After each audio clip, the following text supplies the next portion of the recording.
नाज़रीन, कलम किताब और इंसान के सफ़र को लिए मैं आपके सामने हाजिर हूँ फैक्टफुलनेस की दूसरी एपिसोड के साथ। पहली एपिसोड में हमने किताब के पहले 5 हिस्सों, जो कि बेसिकली 5 इंस्टिंक्ट थी, वो बयान की।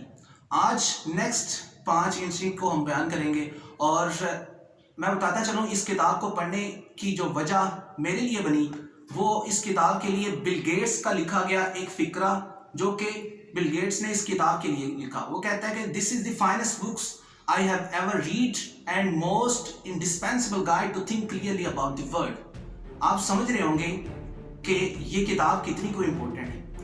अब चलते हैं किताब की तरफ। मुसन्निफ ने किताब को तकरीबन 10 हिस्सों में तकसीम किया और छठा हिस्सा जो है जनरलाइजेशन इंस्टिंक्ट। आपको पता होना चाहिए कि मीडिया जो है इन्हीं जनरलाइजेशन इंस्टिंक्ट का दोस्त है, इन्हीं को अपनाता है और इन्हीं को इस्तेमाल करते हुए आपके सामने फैक्ट्स बयान करता है। Just like gap instinct make you and me divide, similarly generalisation instinct make you and me as all same, similarly it makes us and them as all same। मिसाल के तौर पर हमारा नहीं, जनरलाइजेशन एक इंस्टिंक्ट बना दिया गया कि USA is best than Africa and Africa can never catch up with USA। और इसी तरह चीनियों को, जो कि एक लक़ब उन्हें दिया गया था आज से कुछ अर्सा पहले, अफ्यूनी, यानी कि कभी भी ना जागने वाली कौम, आज वर्ल्ड मार्केट बिजनेस में देख लें, ई कॉमर्स में देख लें, चाइना एक जिंदा मिसाल है जनरलाइजेशन इंस्टिंक्ट को रद्द करने की। अब इस इंस्टिंक्ट को बचना कैसे है?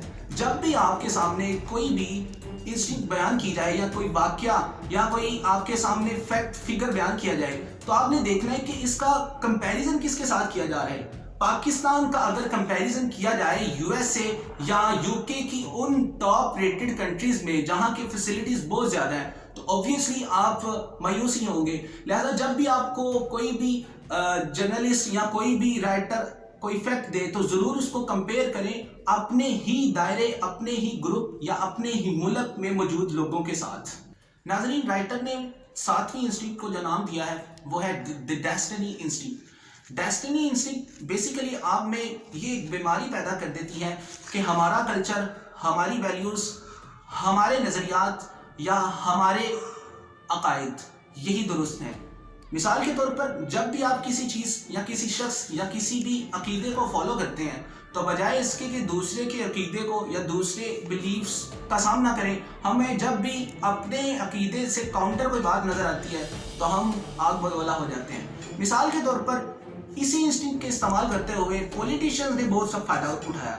अब मैं अगर राइटर के पर्सपेक्टिव से हट कर पाकिस्तानी पॉलिटिक्स की बात करूं, तो चाहे वो सिंध का वडेरा हो या पंजाब का नवाब हो, भुट्टो आज भी जिंदा है।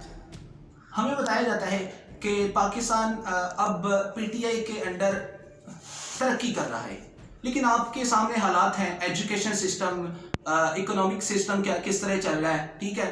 तो अगर आप इस पे अब भी बिलीव करते हैं कि पाकिस्तान के PM साहब ईमानदार हैं और वो बेहतरी की तरफ लेके जाएंगे, तो इसका मतलब सिर्फ यही हुआ कि एक बंदा मरा है, उसको गोली लगी है और वो मर गया है, और आप सिर्फ इस पर खुश हैं कि यार अगर उसको सर पे गोली लगी है तो ठीक है, शायद उसकी आंख में गोली लग जाती तो आंख ज़ाया हो जाती, ठीक है।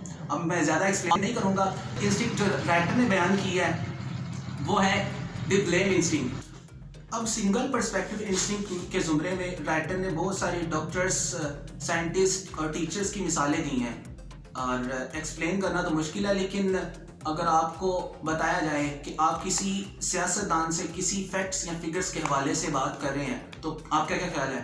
वो एक अच्छी राय दे सकता है। या एक मईशतदान से आप सूफीज़म पर बात करते हैं, तो आपका ख्याल है क्या उसकी राय अच्छी होगी? लिहाजा ये एक ऐसी इंस्टिंक्ट है जो हमें मजबूर कर देती है एक सिंगल पर्सन को फॉलो करने में। मिसाल के तौर पर अगर कोई नमाज पढ़ रहा है तो इसका मतलब ये नहीं होगा कि वो नेक है, वो नमाजी है, ठीक है। अगर कोई पॉलिटिशियन है तो वो अच्छा काम कर रहा है, तो इसका मतलब ये है कि उसका रिवार्ड उस काम में है।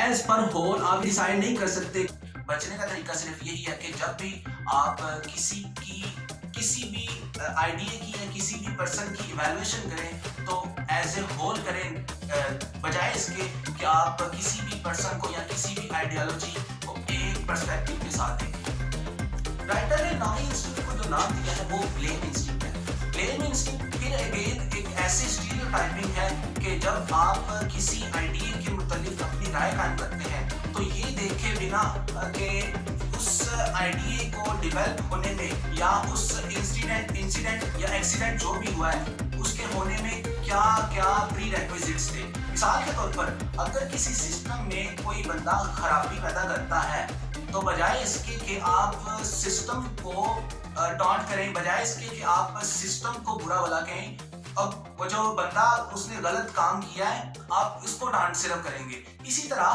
جب کوئی سسٹم اچھا کام کرتا ہے، ٹھیک ہے، تو آپ بجائے اس کے کہ اس بندے کو اسپیسیفکلی کوئی کریڈٹ دے دیں، آپ ایک ایز اے ہول سسٹم کو کریڈٹ دیں گے۔ اس سے فائدہ کیا ہوگا؟ اس سے فائدہ صرف یہ ہوگا کہ لوگ شخصی غلامی کی طرف نہیں جائیں گے، اس طرح بھٹو کے نعرے نہیں لگیں گے۔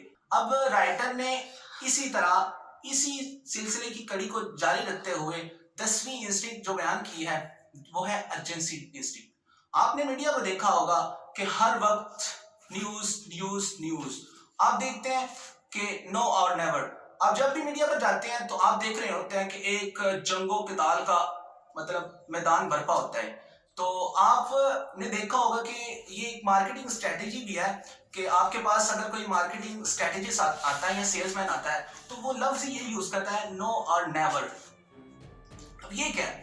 اب یہ آپ کو ایک ایسی انسٹنکٹ ٹریگر کرے گا کہ آپ کے مائنڈ میں فوراً آئے گا کہ بھائی یہ چیز لے لو، بجائے اس کے کہ اس کی ٹیسٹنگ کری جائے۔ اسی طرح میڈیا جو ہے آپ کے سامنے وہ ہوٹسٹ نیوز، وہ ٹرینڈنگ نیوز جو کہ ہمیشہ بائنری تھنکنگ، جو میں نے پہلی انسٹنکٹس میں بیان کی، وہ بائنری تھنکنگ کریٹ کر دے گی۔ آپ بغیر فیصلہ کیے، بغیر سوچے ایک سنگل پرسپیکٹو بنا لیتے ہیں، ٹھیک ہے۔ تو یہ ایک ارجنسی انسٹنکٹ اگین ایک اسٹیریوٹائپنگ ہے، ایک بیماری ہے جس سے ہمیں بچنا چاہیے۔ یہ تھے رائٹر کے اور میرے اس کتاب کے بارے میں ملتے جلتے ویوز۔ آپ کے اس کتاب کے بارے میں کیا ویوز ہیں آپ کمنٹ سیکشن میں ہمیں بتا سکتے ہیں۔ آج کے لیے اجازت دیجیے، اللہ نگہبان۔